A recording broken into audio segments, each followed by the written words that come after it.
Hola y bienvenidos. Hoy nos metemos de lleno en un documento que, la verdad, se atreve a meterle mano a uno de los grandes pilares de las finanzas modernas.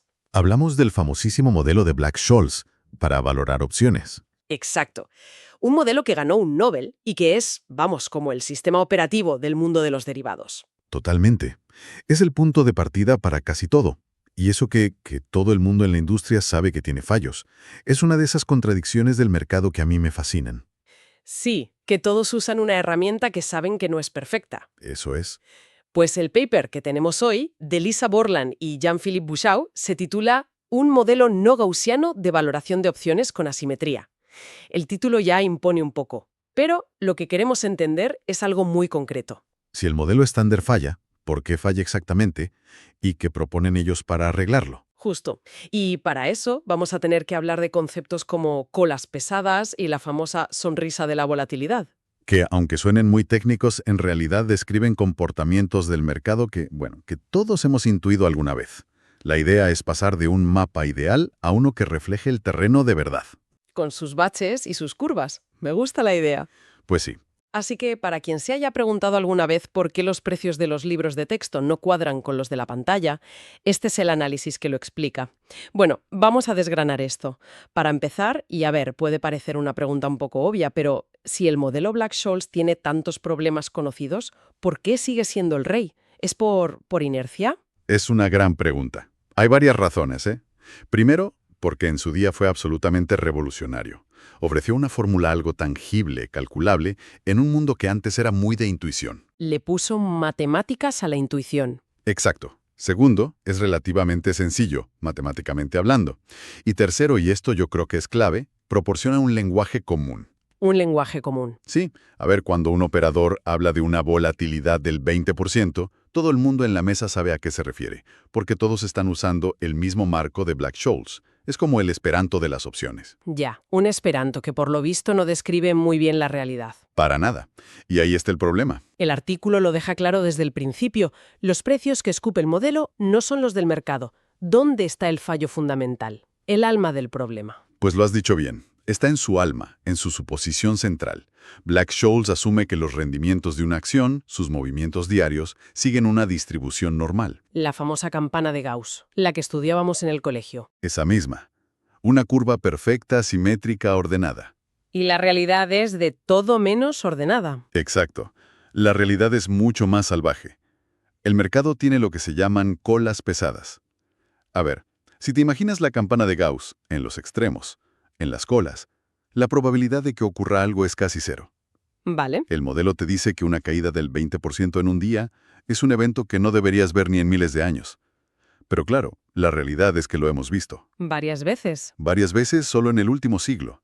Las colas en el mercado real son mucho más pesadas, más gordas. O sea, los eventos extremos son mucho más frecuentes de lo que dice la teoría. Vale, esa es una pieza. Eventos extremos. Ir a otra. Has dicho que la campana era simétrica. Ahí está la segunda gran desviación. El modelo asume que una subida del 20% es igual de probable que una caída del 20%. Y bueno, cualquiera que siga el mercado sabe que eso no es verdad. No, desde luego. Las caídas suelen ser mucho más violentas, más repentinas que las subidas. Hay una asimetría, lo que llaman un skew. El pánico se propaga mucho más rápido que la euforia, ¿sabes? O sea que es como si los operadores usaran un mapa de una ciudad que solo tiene calles rectas, pero en realidad la ciudad está llena de callejones y cuestas. Es una analogía perfecta. Y para navegar, tienen que ir poniendo parches a mano sobre ese mapa. Y esos parches en el mercado tienen un nombre, ¿no? Sí. La superficie de volatilidad implícita. Según Black-Scholes, un activo solo debería tener una volatilidad, un número. Pero lo que hacen los operadores es usar una volatilidad distinta para cada opción, para forzar que el precio del modelo coincida con el del mercado. Y cuando pones todos esos parches, todos esos puntos en un gráfico, ¿qué es lo que se ve? Pues aparece algo que a menudo tiene forma de sonrisa, la Volatility Smile. La sonrisa de la volatilidad. Exacto. Para un vencimiento concreto, las opciones que están muy lejos del precio actual tienen una volatilidad implícita más alta que las que están justo en el precio actual. Y esa forma de U es la sonrisa. Es la prueba visual de que el modelo no funciona. Vale, entiendo. Pero si este sistema de parches al final funciona para encontrar el precio de hoy, ¿cuál es el problema real? no es suficiente. Es suficiente para marcar a mercado para saber cuánto valen tus posiciones hoy, pero el artículo advierte de que es una solución peligrosa. Critican los modelos de volatilidad local, que son una forma muy sofisticada de hacer esto, ¿Por qué? porque dicen que es como memorizar las respuestas de un examen sin entender la pregunta. Pueden replicar la foto de hoy a la perfección, pero como no capturan la dinámica real del activo, o sea, cómo se mueve de verdad, te pueden llevar estrategias de cobertura totalmente erróneas. Ah, claro. Y si intentas valorar algo más complejo, una opción exótica, el error puede ser catastrófico. No es lo mismo describir que gestionar el riesgo. Queda clarísimo. No basta con parchear, hay que cambiar el motor. Y aquí es donde se pone la cosa realmente interesante. Aquí empieza la propuesta de Borland y Bouchot. Sí, proponen empezar la casa por los cimientos. Un modelo que, desde el principio, intente describir cómo se mueven las acciones de forma más realista. Me ha llamado la atención un término que usan: retroalimentación estadística. Suena a física, ¿verdad? Totalmente. ¿Qué pinta eso en las finanzas? Es que los autores son físicos, y esa perspectiva es potentísima. A ver, la idea es muy intuitiva. En lugar de asumir que la volatilidad es constante, el modelo introduce un mecanismo de retroalimentación. A ver. Piensa en ello así. Si el mercado sufre un movimiento muy grande e inesperado, los operadores se ponen nerviosos, el pánico se dispara, y sus propias reacciones hacen que la volatilidad aumente todavía más. Ah, claro. Es el efecto de el pánico alimenta el pánico. Exactamente. Un movimiento grande genera más movimientos grandes. Y al revés, si el mercado está tranquilo, los operadores se relajan y la volatilidad baja. Esta retroalimentación estadística es lo que genera los famosos clústeres de volatilidad que vemos en cualquier gráfico. Esos periodos de calma seguidos de tormentas. Justo. Y matemáticamente lo implementan con un nuevo parámetro, al que llaman Q. Cuando Q es igual a 1, tienes el mundo ordenado de Black-Scholes. Pero si lo pones, por ejemplo, en 1,4, el modelo cambia la distribución gaussiana por una de Student. ¿Y qué tiene de especial esa distribución? Pues que tiene precisamente las colas pesadas de las que hablábamos. Una distribución de Student ya contempla los eventos extremos como algo posible, no como una anomalía de 1 en 1.000.000 de años. O sea que con solo un parámetro, el Q, ya han conseguido que el modelo sea mucho más realista en cuanto a los movimientos bruscos. Ya tienen los cisnes negros incorporados de serie. Entendido. El parámetro Q se encarga de los eventos extremos, de que el modelo sepa que a veces las cosas se ponen muy feas. Pero antes hemos dicho que el mercado tenía dos problemas: colas pesadas y asimetría.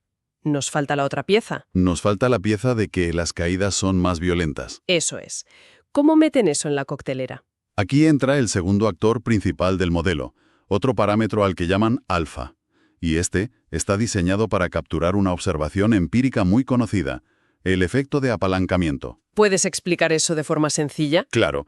Imagina una empresa que tiene un valor en bolsa y una cantidad fija de deuda. Si el precio de sus acciones baja, el valor total de la empresa disminuye, pero la deuda sigue ahí, es la misma. Vale. En términos relativos, la deuda ahora pesa más. La empresa está más apalancada, es financieramente más arriesgada. Y un mayor riesgo, pues suele traducirse en una mayor volatilidad en sus acciones.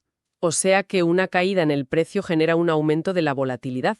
Y supongo que al revés también funciona. Justo eso. Si el precio sube, la empresa es más solvente, menos arriesgada, y la volatilidad tiende a calmarse. Y el parámetro alfa mete esa dinámica en la ecuación. Exacto. El resultado es que el modelo ya no es simétrico. Ahora las caídas tienden a ser más rápidas y violentas que las subidas, porque se retroalimentan con ese aumento de la volatilidad. Se genera el skew, el sesgo negativo que vemos en los mercados. Resumiendo el mecanismo, el parámetro Q se ocupa de que haya tormentas y el alfa se asegura de que los vientos soplen con más fuerza hacia abajo. En el paper hay unas simulaciones y la verdad es que el parecido con el S&P 500 real es asombroso. Se ven esos periodos de calma y de repente, ¡zas!, una explosión de volatilidad. Y hay una consecuencia de este realismo que a mí me parece fascinante, algo que el modelo de Black-Scholes es incapaz de ver. ¿El qué? Al permitir caídas tan grandes y violentas, el modelo de Borland-Bouchot admite la posibilidad teórica de que una acción llegue a valer cero, o sea, la quiebra. Que es algo que evidentemente pasa en el mundo real. Claro, y lo más interesante es que el modelo permite calcular una probabilidad de impago o de quiebra para la acción. Y esto abre una puerta alucinante. ¡Ostras! Eso es muy potente. O sea que el precio de una acción de una empresa, según este modelo, podría estar dándote pistas sobre la probabilidad de que esa empresa quiebre. Exactamente. Algo que normalmente mirarías en mercados completamente distintos como el de los bonos corporativos o los CDS. Vaya. El artículo lo deja caer y plantea una pregunta importante. ¿Podríamos usar datos del mercado de crédito para calibrar mejor los modelos de opciones? O viceversa. Sugiere que hay una conexión profunda entre estos dos mundos, que a menudo se tratan como si no tuvieran nada que ver. Me parece una de las ideas más potentes del paper. Pero volviendo a la práctica, todo esto es muy elegante. Pero la pregunta del millón es, ¿se puede usar? ¿Hay una fórmula final? ¿Algo donde puedas meter tus datos y que te dé un precio? Sí, la hay. Aunque, bueno, el viaje matemático para llegar a ella es bastante denso. Lo que hacen es derivar una ecuación diferencial parcial de Black-Scholes generalizada. Como la original, pero con esteroides. Con esteroides. Sí, incorporando los efectos de Q y alfa. Resolverla de forma exacta es muy complicado. Pero, No hace falta que entremos en los detalles matemáticos, creo. no, probablemente no. Lo importante es que, usando una técnica matemática avanzada, consiguen encontrar una solución aproximada pero muy precisa. Y el resultado final es una fórmula que te da el precio de la opción en este nuevo universo más realista. Y el resultado de esa fórmula, cuando lo visualizan, es muy revelador. Hacen un ejercicio muy inteligente en la figura 4 del paper. Sí, Calculan los precios con su nuevo modelo y luego ven qué volatilidad implícita necesitaría el viejo modelo para llegar a esos mismos precios. ¿Y el dibujo que sale? es el mercado real. Es que es el mercado real. Es una prueba contundente. Para las opciones a corto plazo, obtienen una sonrisa casi simétrica, la smile clásica. Pero a medida que alargas el plazo de vencimiento, la sonrisa se va deformando, Se tuerce. se tuerce. El lado izquierdo, el de las opciones de venta que apuestan a caídas, sube, y el derecho baja. La sonrisa se convierte en una especie de mueca o smirk. Y esa transición de smile a smirk es exactamente lo que los operadores ven en sus pantallas. Entonces el modelo no solo calcula precios más realistas, sino que explica por qué la superficie de volatilidad tiene esa forma tan particular. Es como pasar de saber que tienes fiebre a entender qué virus la causa. Y es crucial, como recalcan, que necesitas las dos piezas. Necesitas Q para darle la curvatura a la sonrisa y necesitas alfa para inclinarla, para que el lado de las caídas esté más alto. Demuestran que un modelo que solo tiene asimetría pero no colas pesadas no funciona. Hacen falta los dos ingredientes. Vale, una teoría elegante que explica los fenómenos. Suena bien. Pero claro, la prueba de fuego es siempre ir a los datos del mundo real. Y para eso analizan opciones de Microsoft del año 2003. Mencionan que usan un enfoque parsimonioso. Es una palabra que me gusta. A mí también. Suena eficiente y elegante. Pero, ¿qué significa en este contexto? Significa explicar mucho con muy poco. Es un principio científico fundamental. En lugar de crear un modelo con 20 parámetros y ajustarlos todos a lo loco hasta que encajen, ellos intentan usar el mínimo de piezas móviles. ¿Y cómo lo hacen? De una forma muy rigurosa. Toman uno de los parámetros, el Q, y lo fijan en 1,4. Lo fijan. Sí, no se lo inventan. Lo fijan ahí porque docenas de estudios empíricos, independientes del mercado de opciones, han demostrado que un Q de en torno a 1,4 o 1,5 describe muy bien la distribución de los rendimientos diarios de la mayoría de acciones. Un momento, que lo entienda bien. Toman un parámetro que viene del estudio del comportamiento histórico de la acción y lo importan a su modelo de opciones. Eso es.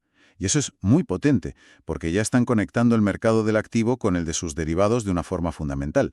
Una vez fijado Q, ya solo les quedan dos parámetros libres para ajustar. Alfa, el de la simetría, y la volatilidad global sigma. Y con solo esos dos botones intentan replicar toda la superficie de precios. Exacto. Pero es una prueba de estrés mucho más honesta para el modelo. Si aún con esa restricción el modelo funciona, significa que probablemente está capturando una verdad más profunda. Y los resultados que muestran en la figura 9 son francamente impresionantes. ¿Qué se ve en esa figura? Se ve que la curva de precios teóricos que genera su modelo se ajusta como un guante a los precios reales del mercado, para diferentes vencimientos. Pero lo más importante no es solo el ajuste en un día concreto. ¿Qué es? Lo crucial es que los valores que obtienen para alfa y sigma son muy estables a lo largo del tiempo. ¿Y por qué es tan importante esa estabilidad? Porque nos devuelve al problema original. Para explicar el mercado con Black-Scholes, necesitas una volatilidad diferente para cada punto, una superficie entera de parámetros que cambia cada día. Es una descripción, una foto. Ya. En cambio, este modelo sugiere que podrías explicar toda esa superficie compleja con solo un par de números, alfa y omega, que se mueven muy lentamente. Es un salto cualitativo gigantesco. Pasas de la fotografía a una posible explicación de la física que hay detrás. De acuerdo, creo que el puzzle está completo. Si hacemos balance de todo esto, la idea principal es que partimos de un modelo, Black-Scholes, que es la base de todo, pero que es como un coche con un motor demasiado simple para las carreteras de hoy. Exacto. Un motor que no entiende de baches, los eventos extremos o colas pesadas, ni de que las cuestas abajo son más peligrosas que las cuestas arriba, la asimetría. Y el paper de Borland y Bushow nos propone un motor nuevo. Un motor con dos ajustes adicionales. El parámetro Q para las colas pesadas y en alfa que introduce la asimetría. Y el resultado es un coche que se agarra mucho mejor a la carretera real. Y con ese motor no solo llegan a su destino, que son los precios de mercado, sino que entienden el porqué del camino. Explican de forma natural por qué aparecen las famosas sonrisas de volatilidad. Y la prueba final, con los datos de Microsoft, demuestra que el coche no solo es rápido, sino también eficiente y fiable. Es parsimonioso. Puede describir una realidad muy compleja con un conjunto de parámetros mucho más reducido y estable. Pasa de ser un mapa que tienes que corregir cada 5 minutos a ser una especie de GPS con un motor de física que entiende el tráfico. Me encanta esa imagen. Y para terminar, me quedo con esa idea que ha salido antes y que me parece la más provocadora. La conexión con el riesgo de crédito. Sí. El artículo menciona casi de pasada esa conexión que su modelo establece entre el mundo de las opciones y el del riesgo de crédito. Y esto te deja pensando. Si un único modelo, simplemente por ser un poco más realista, es capaz de tender un puente entre dos áreas de las finanzas que casi nunca se hablan, ¿qué otras conexiones profundas nos estamos perdiendo por seguir aferrados a modelos que se diseñaron hace 50 años? Es una reflexión muy pertinente. Quizás la realidad financiera está mucho más interconectada de lo que nuestros modelos simplificados nos dejan ver. Y cada vez que mejoramos un modelo, no solo vemos mejor una pieza, sino que empezamos a ver cómo encaja con las demás. Sin duda, algo en que pensar. Con esto concluimos nuestro análisis a fondo. Gracias por acompañarnos.